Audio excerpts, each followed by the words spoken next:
Learning outcomes. After studying this module, you shall be able to know the relationship between e-commerce and entrepreneur, learn the factors that should be considered before starting the online business, describe the advantages of using internet in business, learn the various strategies for e-success, learn the meaning, advantages and disadvantages of franchising, describe the important things to be considered before buying a franchisee, analyze the advantages and disadvantages of acquiring an established business, know the important things to be considered before buying an existing business. Now let's talk about the introduction to the module. In this module, we will be talking about three main things. First being e-commerce, second being franchising, and third is acquiring an existing business. Let's talk about e-commerce and entrepreneurship first.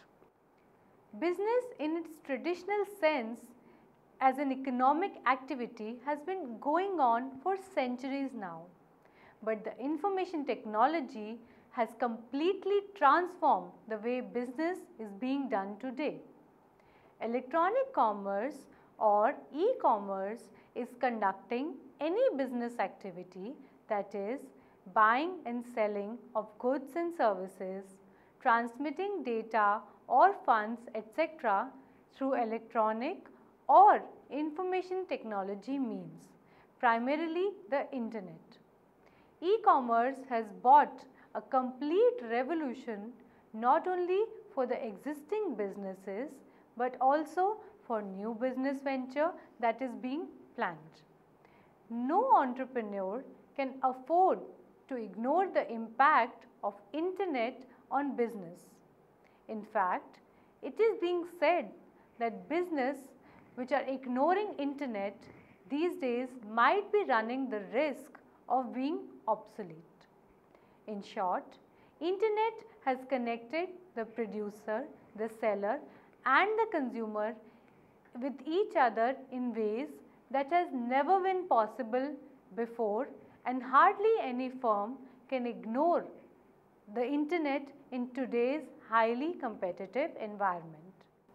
Now, selling through internet can have many benefits. Let's talk about some of these. First, since it is not very costly to make a website, the entrepreneur can, without much additional cost, expand into the global markets. If consumers can view, order and receive products without visiting the store, they might be given more business due to increased convenience. Apart from the existing customers, the businesses can attract new customers as well through the internet. It is easier to interact with customers on regular basis through the internet. This can help the business to enhance customer satisfaction and service. It's faster, easier and more convenient to transfer funds online. For a company which has only been conducting business online, the cost of doing business might be lower than the traditional brick and mortar model. Ability to reach, inform and educate customers becomes easier with internet.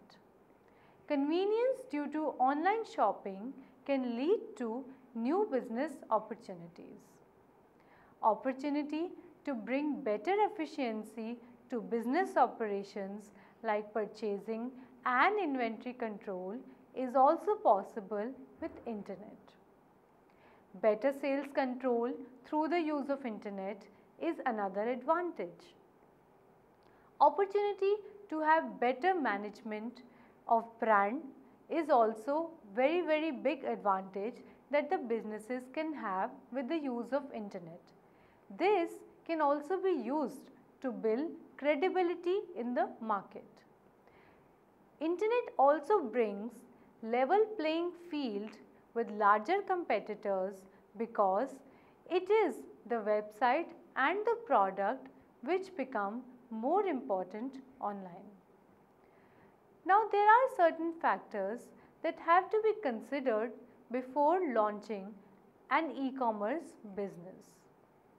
In spite of internet offering so many advantages, not all businesses have taken the e-commerce route. Certain important points should be considered before jumping into the online business. Let's discuss few of these. First, the company should be ready to integrate the web in its overall strategy. The company should be willing to exploit the opportunity that the web has to offer to transform the relationship it has with customers, suppliers, or any other stakeholders. Third, to be able to create a meaningful presence online, the company has to invest resources like time, effort, money and talent. Thus, the company should be ready to give 100% to this. Fourth, once you have entered into the online business, it is very difficult to move out. Thus, the company should be ready for long-term commitment with the customers and the stakeholders. The fifth being, the company will also have to continuously monitor the sales performance to analyze how much benefit is the firm getting from the web. Entering into the online business makes sense only if it is leading to better relationship with the customers and other stakeholders, thus giving more business to the firm. As easy as it sounds, doing business on the web may not be so, and therefore certain decisions should be taken before plunging into the online business. Few of these are: first, what exactly will be the purpose and objectives of the website? Second, how much investment is the business ready to make in the online business, and how much is the rate of return expected from that? Third, ascertaining the type of resources that will be needed for such a business, and does the company have sufficient funds? Fourth, determining the target customers of the firm and what kind of website will be suitable for them. Fifth, is the good or service being offered by the firm well suited to be sold online? Sixth, how will the order fulfillment of those placed online be handled by the firm? Seventh, determining the customer service policy. Eighth, will the company go for online transactions also in the website? If yes, how will it ensure privacy and security? Ninth, will the company have any return policy on the products sold? If yes, what is the rules and regulations regarding that? 10th, how will the company measure the success of the website and what will be the control process? Now let's discuss certain points to be kept in mind in the e-commerce business. First, it is neither very easy nor very cheap to set up business on the web. Second, customers do not flock to every website or online business that is launched. Every business has to make efforts to attract the customers. Third, both privacy and security are important issues on the web. Fourth, technology is only a part of the e-commerce business. There are many other things that have to be taken care of. Fifth, every business should have a comprehensive strategies for e-business. Sixth, the customers are most important, whether it is e-business or traditional brick and mortar store. Seventh, it's never too late to go online. Now we need to discuss certain strategies for e-success. Any entrepreneur would start and continue with something only if he feels that it is fruitful to him in the long run. For succeeding in e-commerce, a firm can follow certain strategies like: first, focusing on a niche market. Rather than trying to compete head on with big firms who have enough resources to squash the small players in the market, small firms should focus on niche in the market. A niche market is a subset of the market on which a specific product is focused, that is, a small but profitable segment of a market suitable for focused attention by a marketer. The idea is to concentrate on a smaller market segment which might have been ignored or where the competition is less. Because of its broad reach, web has the ability to help the small businesses to attract sufficient number of niche customers which might not have been possible before. Second is to develop a community. Bringing like-minded customers together to discuss the topics of their choice can help the firm in a number of ways. Sometimes the suggestions and feedback given by these customers help the firm develop better products. Also, these people might have knowledge about competitors' product. The traffic on the website increases whenever these people want to come and discuss the topics of their choice amongst themselves. In this regard, blogs, customer polls, chat rooms, message boards and guest books might be useful tools. Third, attracting customers by giving away freebies. Free has always attracted customers, whether it is the brick and mortar model or the online business. More and more number of customers visiting your website, more are your chances of converting it into sale. But whatever is being given free should be something that the customer values. It is not necessary that it has to be a product. It can also be something intangible like information or expert advice, etc. Fourth, using email but not spamming. If used creatively, email can be an important and cost-effective tool to attract potential customers to your website. As mentioned above, even email's content should be useful to the customer and should direct them to the company's website for more information or special deals, unlike unsolicited emails called the spams. Fifth, building a credible website. Unless the customers trust the company's website, it is virtually impossible to make online sale. Many research and security issues are leading inhibitors. The company should ensure web privacy and security on its website. Sixth, forming strategic alliances. Most small companies seeking e-success lack the brand recognition that big companies enjoy. Hence, it might be useful to form strategic alliances with companies that have already established themselves and whose brand name is recognized by the customers. This might help to save a lot of small companies time and effort, both of which are very scarce for them. Seventh, make most of the web's global reach. Unlike before, now even the tiniest of businesses can engage on global business initiative with the help of a well-designed website. But a lot of time and effort needs to be put in this, and the companies should always design the website keeping in mind the features of the customers they are targeting.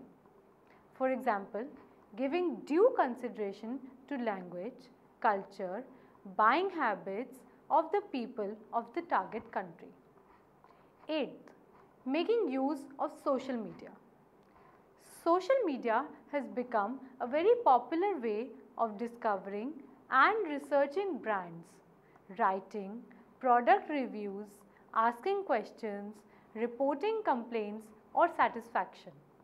Consumers are spending a lot of their time on internet and social media or the networking websites.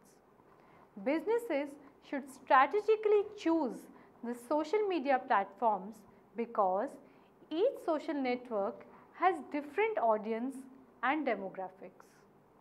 9th, using both online and offline tools to promote your website. Entrepreneur should use promotional tools both online and offline which will help bringing more traffic to the website. One of the ways can be to put company's web address on anything and everything that the company publishes like letterheads, shopping bags, business cards, advertisements, etc. 10th, developing an effective search engine optimization strategy. Online shoppers are increasingly using search engines while shopping. Therefore, web search strategies have become essential part of online companies' promotion strategy.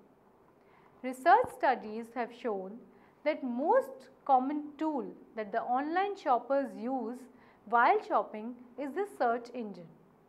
The companies not only strive to have effective search engine marketing techniques but also to maintain them over time.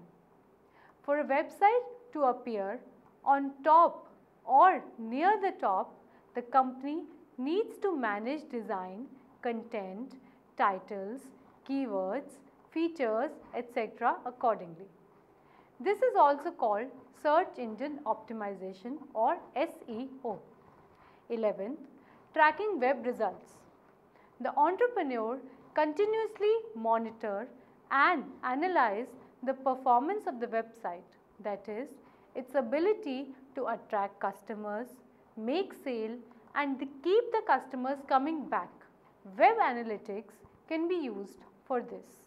Now the next topic that we need to discuss is franchising. Let's first see the meaning, advantages and disadvantages of franchising.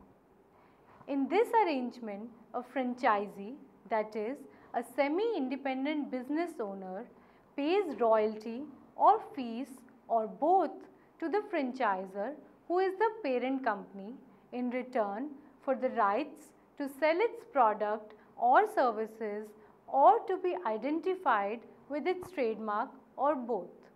Franchisees, unlike the franchisors, do not have the right to run the business autonomously. Although they might have their own business, but its operation is highly controlled by the franchisor. They have to follow the system developed by the franchisor. While an auto dealership is a classic product franchise, McDonald's is an example of the classic business format franchise. Much of the franchising's popularity arises from its ability to offer those who lack business experience the chance to own and operate a business with a high probability of success. Franchising's reach now extends far beyond the traditional fast food outlets and auto dealerships. Some of the other fields include oil lubrication, gas station, automotive service, restaurants, etc. The franchisor has the benefits of expanding his business on limited capital and growing without developing key managers internally. The franchisee also receives many key benefits like management training and counseling, customer appeal of a brand name, standardized quality of goods and services, national advertising programs, financial assistance, proven products and business formats, centralized buying power, territorial protection, and greater chances for success. Potential franchisees should be aware about the disadvantages involved in buying a franchisee. These can be franchisee fees and profit sharing, strict adherence to standardized operations, restrictions on purchasing, limited product lines, possible ineffective training programs, and less freedom. Now let's discuss things to be considered while buying a franchise. A thorough investigation before investing in a franchise reduces the risk of being hoodwinked into a non-existent franchise or a system that is destined to fail. Asking the right question and resisting the urge to rush into an investment decision helps the potential franchisees avoid unscrupulous franchisors. To buy a franchise the right way requires that you first evaluate yourself. That is, study your own goals, traits, experience, qualification, expectation, risk orientation, likes, dislikes, etc. before looking at any franchise. Second, research your market. That is, to do a thorough research of the area you want to serve before signing up for any franchise. Third, consider your franchise options. Don't just jump onto the first franchise opportunity that comes your way. Instead, search for the best franchise for yourself from many options available in the business world today. Make sure to steer clear of the franchisees which are just like a passing fad. Fourth, get a copy of the franchisor's FTD and study it. Once you have narrowed down to your franchise options, get a franchisor's disclosure document, that is the FTD, from each one of them and study it carefully. Fifth, talk to the existing franchisees. Talking to the existing franchise owners can give you a good idea about the advantages and disadvantages and whether the franchisor has delivered what he promised at the time of the agreement. Sixth, ask the franchisor some tough questions. Get to know about his philosophy, his expectation, terms of agreement, degree of freedom given to the franchisee, methods adopted to resolve conflicts, plans for expansion, etc. Seventh, and only then you make your choice. It should fit your dream and match your personality. Now, the third topic that we need to discuss today is acquiring an established business. Creating a new business always involves a great amount of risk. Purchasing a good existing venture rather than starting a new one is one of the ways to minimize this risk. Even though it might seem that acquiring an existing business might have lesser risk than creating a new one, but this is only true if the entrepreneur does thorough analysis and evaluation to ensure that the business meets his customers and markets needs and expectations. Thus, a good assessment of the business, its earning potential and the opportunity it presents is very important before you consider buying it. Let's see the advantages of acquiring an existing business. First, successful business often continue to be successful.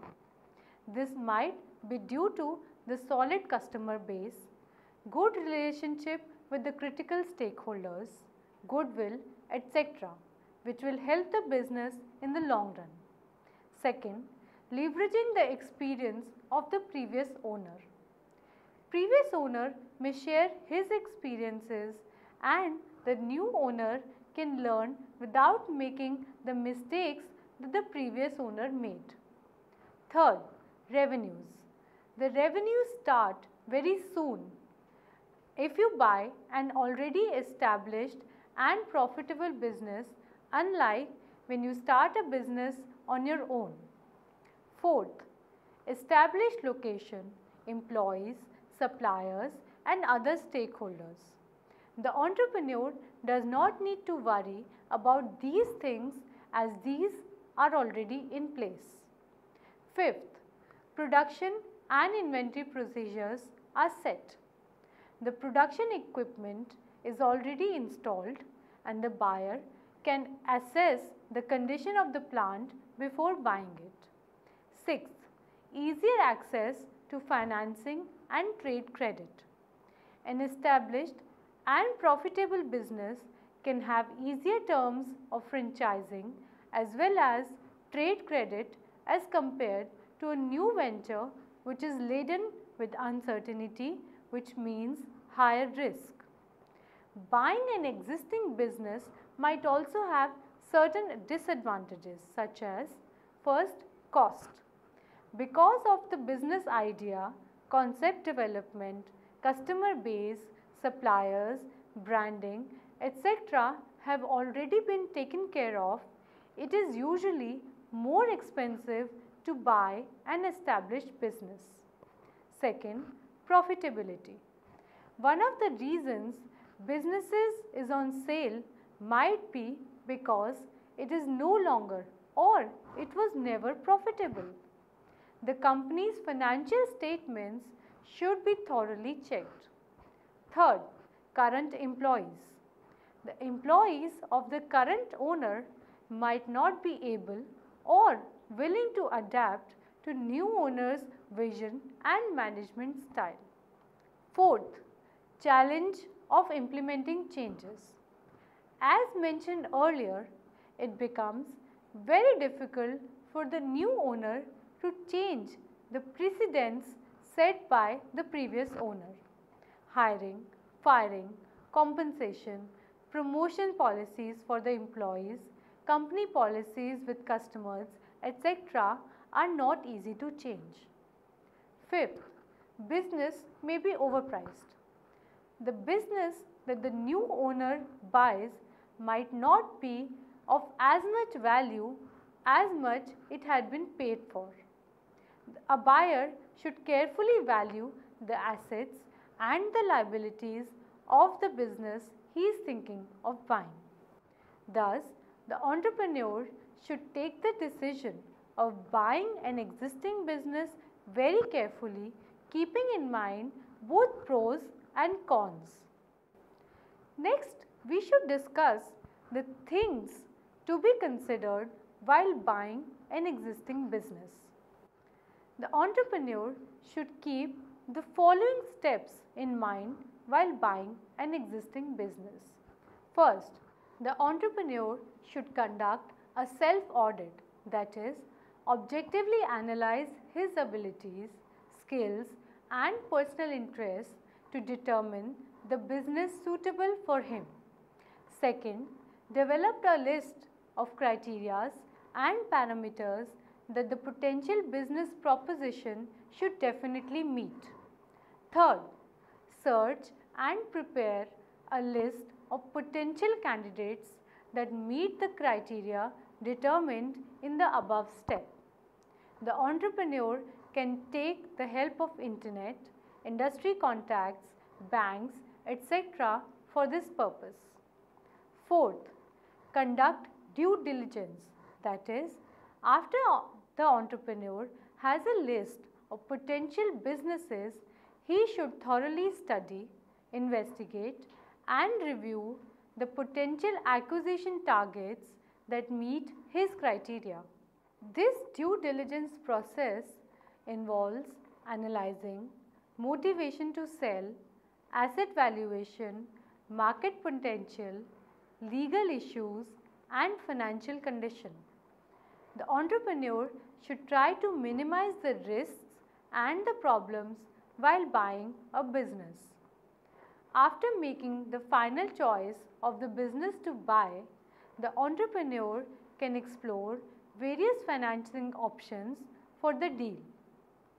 After getting a fair idea about how much and from where the money can be arranged, the entrepreneur can negotiate a reasonable deal with the existing owner, taking into consideration results of the due diligence. Lastly, if the deal goes through, the entrepreneur then faces the responsibility of ensuring a smooth transition from existing to the new ownership. This is as important, or in some cases more important, than other steps that have been mentioned here, because the valued employees need to be comforted and reassured that they are not threatened.